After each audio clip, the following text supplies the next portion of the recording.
ফিলিস্তিনিদের নিজ ভূমিতে ফেরার আন্দোলন গ্রেট মার্চ অব রিটার্ন কর্মসূচির প্রথম বার্ষিকীতেও আগ্রাসন চালিয়েছে ইসরায়েল। দেশটির সেনাদের ছোড়া গুলিতে প্রাণ গেছে অন্তত 4 ফিলিস্তিনের, আহত 2 শতাধিক।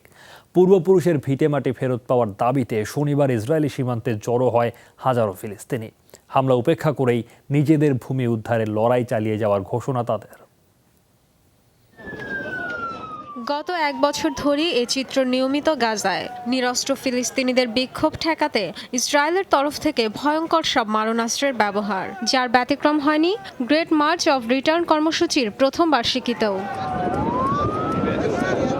গণ আন্দোলনের বার্ষিকী উপলক্ষে শনিবার ইসরায়েল সীমান্তে জড়ো হন অন্তত 40,000 ফিলিস্তিনি। দখলদারিত্বের অবসান না হওয়া পর্যন্ত আন্দোলন চালিয়ে যাওয়ার প্রত্যয় জানান তারা।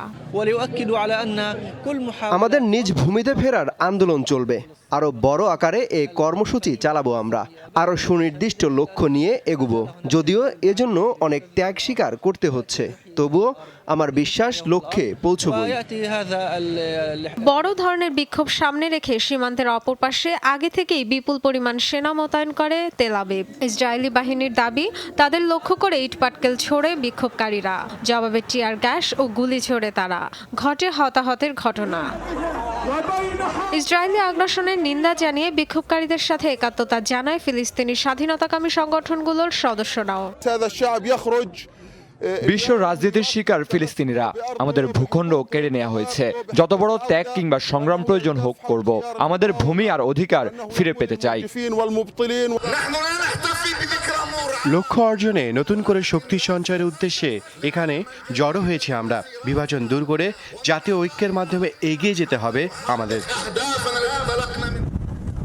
পূর্বপুরুষের ভিটেমাটিতে ইসরায়েলি দখলদারিত্ব অবসানের দাবিতে গেল বছর 30 March great March of return কর্মসূচি শুরু করে গাজার মানুষ।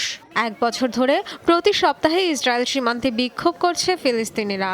এ সময় ইসরায়েলের হামলায় প্রাণ গেছে অন্তত 194 জনের, যার 40 জনই শিশু। আহত হয় 30,000-এর বেশি মানুষ।